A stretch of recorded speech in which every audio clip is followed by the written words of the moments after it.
Constitutional Conversations is a series of discussions by America's leading scholars about the principles, framing, ratification, and implementation of constitutional government in the United States.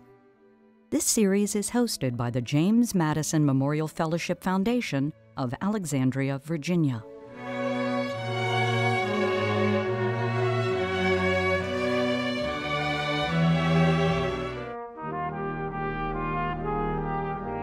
A lot of historians look for dramatic changes in the political or legal status as a result of the American Revolution, and in many ways that did not occur. Women did not vote except in one state. They did not get to hold public office. So in that sense, the American Revolution did not result in a major political change or legal change. However, there were some smaller changes. Some states actually legalized divorce because the idea was that marriage was a contract and that if women entered into it with men, they could then remove themselves from it. Okay, but the bigger change that occurred is actually in the way women regarded themselves as political agents and in the way other Americans treated them politically. And what emerged from the American Revolution was a concept that's been called Republican motherhood. So according to this idea, women are not allowed to vote or hold public office, but in their roles as wives and mothers, they are regarded as political agents, as political beings. And what this means is that they are treated as people who are important in teaching children about their government, teaching their children about the value of patriotism, teaching those that they come in contact with the value of sacrifice for the public good. And for their husbands, they are to encourage their husbands to support the republic, to vote, to run for public office, to serve in the military if necessary. And so even though they are still primarily wives and mothers, their role now has a political valence. Their role as wives and mothers is now regarded as something that makes a contribution to the success of the government and the republic.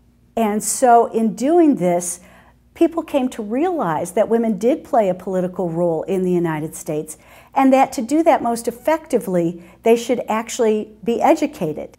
Now, what this meant in practical terms is that women already in the United States had a fairly high rate of literacy, but there was a drive, a push after the American Revolution to allow women to attend school. And there were many so-called ladies' academies or ladies' seminaries founded. And women were taught not only the ornamental arts like sewing or dancing or music, but also more basic academic subjects, reading and writing and history and mathematics. And they came to be treated as intellectual beings in their own right and to have to be regarded as people who had a political role to play in shaping the future of the nation. Women also came to be acknowledged as the protectors of the public good and as reformers of society. And so because they were the protectors of virtue and morality, they came to be involved in a lot of organizations that had a public focus, a social reform focus. So women became involved in charitable societies to help widows and orphans. They became involved in the temperance movement. They became involved in Bible societies. And eventually, by the 1830s and 40s, they became increasingly involved in the abolitionist movement and in the first feminist movement, the first women's rights movement.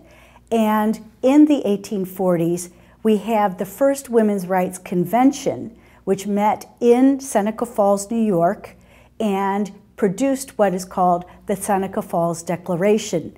And the Seneca Falls Declaration is actually modeled on the Declaration of Independence.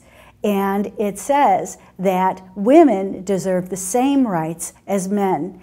And instead of the king being attacked in the Seneca Falls Declaration, it's really men who are depriving women of their rights, including the right to vote and hold public office.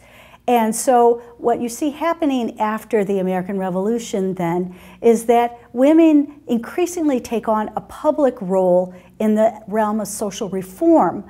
But as they take on this social reform movement, as they take on this social reform impetus, they become aware that to do their job the best, they really need political and legal rights, and that is really what leads to this first women's rights movement and the calling of the Seneca Falls Convention.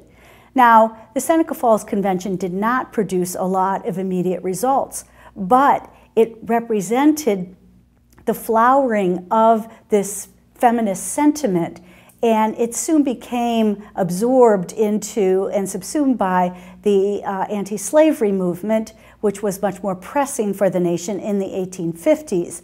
But after the Civil War, a lot of the women who were involved in the first feminist movement and in the abolitionist movement took up the banner again and began to advocate for women's rights.